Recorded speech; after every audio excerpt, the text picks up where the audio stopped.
6th lesson in the Sunday School series that's entitled Prophets Faithful to God's Covenant. The person that we're talking about today is somebody I knew very little about. I think he's still a little bit of an enigma to me. It's called Ezra, Faith and Action Preacher. And during this time in Jerusalem, we have people that are returning I guess the governors in Persia have allowed people to come back to Judah and to rebuild the temple, rebuild the wall, to restore what has been taken out by the enemy. So Ezra was not the first person to come to, I'm sure it's Judah. I'm sorry for not knowing this, but they used the word Judah, and I'm sure that was Judah. To come back, though, and start to restore the temple. The first person that came back was a name that I probably cannot pronounce.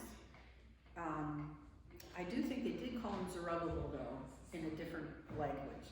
And they had started working on the temple and rebuilding things, and they were met with a lot of people coming against them and a lot of discouragement, and so they actually quit for so many years. And that's where Ezra comes on the scene. Now, Ezra is a man of God. He is, I think we could kind of compare him to a Pharisee, or people who knew the law and probably taught in the temple. And so that is what he did. And he found the approval of the governor at that time. And I read a couple governors. I don't think it was Cyrus. I think it was Artaxerxes. And he was able to go back. And, you know, these governments actually even supplied them with money to help rebuild the temple. But when Ezra came back to the people, he was very upset. First of all, the work had stopped on the temple.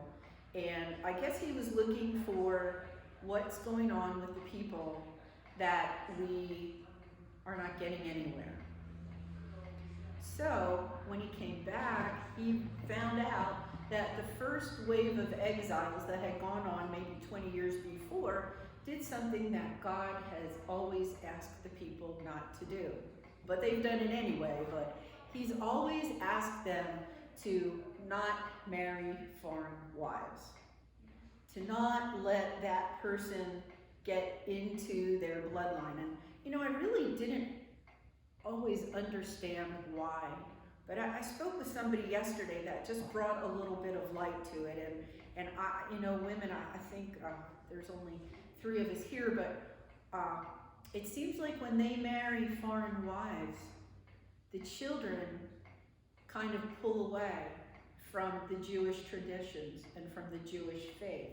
It's like I know in my household, I brought my children to church and they came to my church. Craig had gone to a Catholic church, which he ended up joining this church anyway, but the children came with me. And so part of the fear that God gave those, not fear God didn't fear, but one of the things that he wanted them to do was to stick with their people to keep the Jewish religion pure. And we know Solomon, I don't know how many wives he had, plenty. And, you know, David, there's been tons of people in the Bible who married outside of their race. And, I mean, even think of Jezebel. Jezebel was horrid, and they bring in all these gods for people to sacrifice. And, you know, I don't know if I'm allowed to say this, but even in our country today, we're being chastised for being Christians. They wanted the people not necessarily to be a pure race that they didn't like other people, but they wanted the religion to carry on. And so, since Ezra was a person who was well versed in the Torah, he knew that the people had broken the laws of Moses. And he really felt like because of those sins, they've broken the covenant with God. So when Ezra discovered this, our story today begins where he is in the temple and he is just crying out to God. I'm probably sure he's ripping off, like they did dust and ashes and whatever they did. He just was basically wailing and crying out to God in the temple. And when people came up and asked him what's going on, he told them the sins of Israel. And we know from the Old Testament, we always talk about, the Israelites get closer to God, and then they do things that pull them away. And Ezra was just mortified, and I personally believe that he thought the temple's never going to get built. The people are never going to get back to normal because of the sins that they committed against God. They broke the covenant. They were not supposed to marry, and they married people from foreign lands. So basically, the people who were wanting to come into the temple and who wanted to be considered and treated as Jews, their whole family was not Jews. And so somebody came up with an idea, and that's that name that I don't know how to pronounce it. It's something like Shebamil or something like that. And sorry about that. I should know his name a little bit better. But he decided that what the people in the congregation should do is divorce their foreign wives and children and send them away. This is not a fun lesson to preach, let me tell you. It sounds, in this day and age, it sounds horrible, but it was to keep the Jewish faith going. So when others had seen that, they got the Jewish people together, they got the Israelites together, and they talked about it, and they decided that that's what the people had to do. Divorce their wives and send the children away. Which in that day and age would have been very difficult for them to have a place to be. Because women were not able to own property, women were not, they didn't have a means to take care of them, so God bless them. I have no idea what happened to those people, except I found out later that that's where we got some of our Samaritans, because they were pushed out of the Jewish faith. They thought they were not good enough. But we know when Jesus came, that shifted. So that's a good thing. So they made a proclamation to the Jewish people saying that anybody who did not divorce their wives and send out their children that were not real Jews, or even had probably some other stuff mixed with the Jewish religion, if they did not do that and they wanted to be part of this congregation, and they didn't do that, they were going to lose all their land and their possessions. It would be taken away from them. And that was what, the council had decided. So the people said, okay, we've broken our covenant with God, and that's what we're going to do. We are going to send away our wives and children, and we're going to come back into that covenant with God, into that pure covenant, and we're going to follow the rules that were given in the Torah.